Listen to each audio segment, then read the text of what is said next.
Prosperity comes from creating value and wealth. Taxes and government spending do not create value or wealth.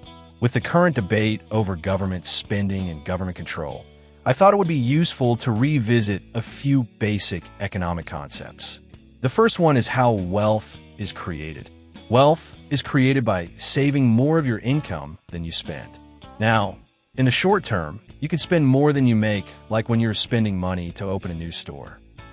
But once the store is open, then you must take in more money than you spend to create wealth. Many people in our country have created wealth, not just the wealthy. If you look at your personal balance sheet, do you have more assets than you did 20 years ago? If yes, then you have created wealth. Most people who live in our country can create wealth for themselves. The accumulation of wealth is of benefit to each of us because it gives us more choices for pursuing personal freedom and liberty. It is also good for the country because it provides the foundation upon which collective enterprise can occur, including the collective enterprise we call the government. Many people confuse creating wealth with creating value. Value is created when you put together labor and materials and sell the resulting combination for more than the cost of the individual labor and materials by themselves. You create value because you provide something that the buyer does not have the time or the knowledge to make themselves. But to create value, the selling price must be more than the cost of the individual components.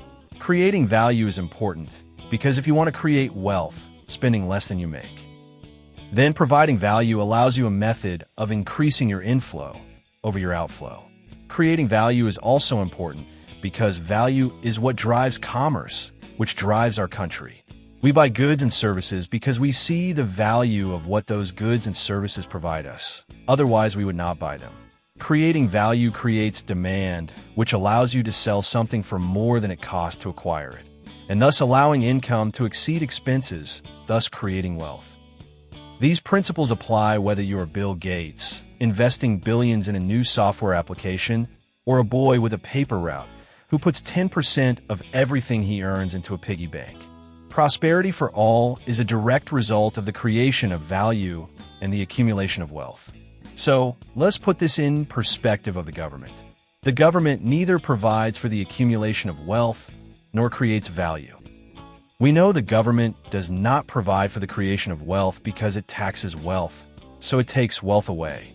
Further, the government engages in several deceptive practices to fool people into thinking that the government is not taking wealth away from the average taxpayers.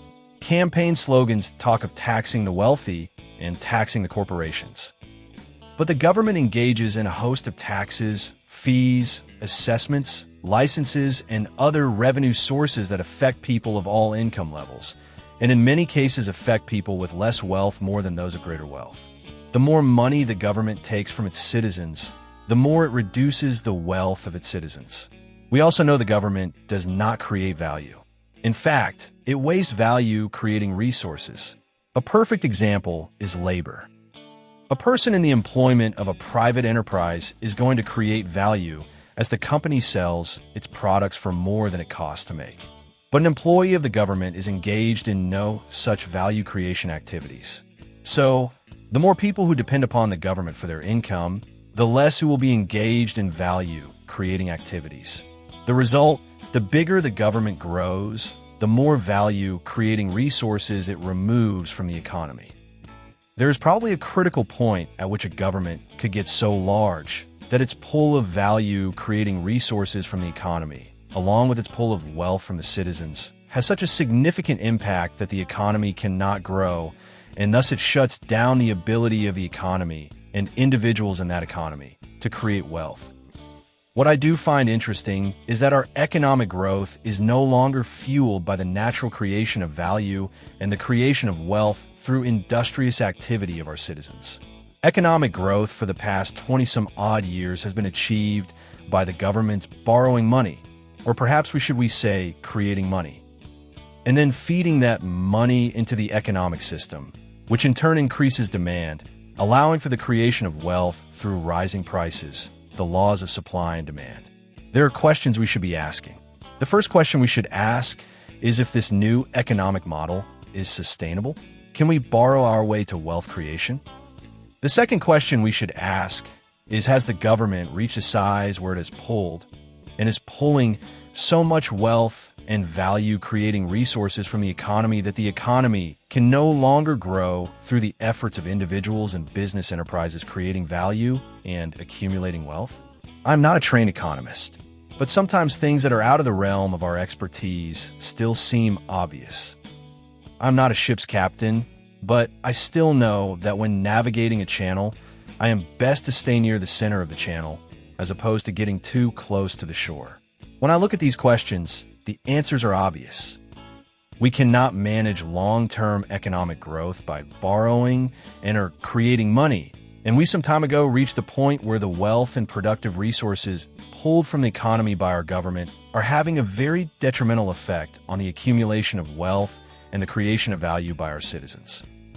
Most people know that for years those people in China with money took some of the money and purchased houses in California, British Columbia, Australia, and other places around the globe. Why? Were they looking for vacation homes? No. They moved their money out of China and into real estate in other countries as a hedge because many of them think the day will come when China's economy, propped up by government control and manipulation, will collapse. And when it does, those people who stash their resources in another country will be better off than those who did not. This begs the question, what should we Americans do with our capital to hedge against the possible collapse of the U.S. economy brought on by government control and manipulation? I'm thinking a coffee plantation in Costa Rica or a vineyard somewhere in Italy. No matter how bad it gets, some of us will still want to start the day with a cup of joe and end the day with a glass of cab.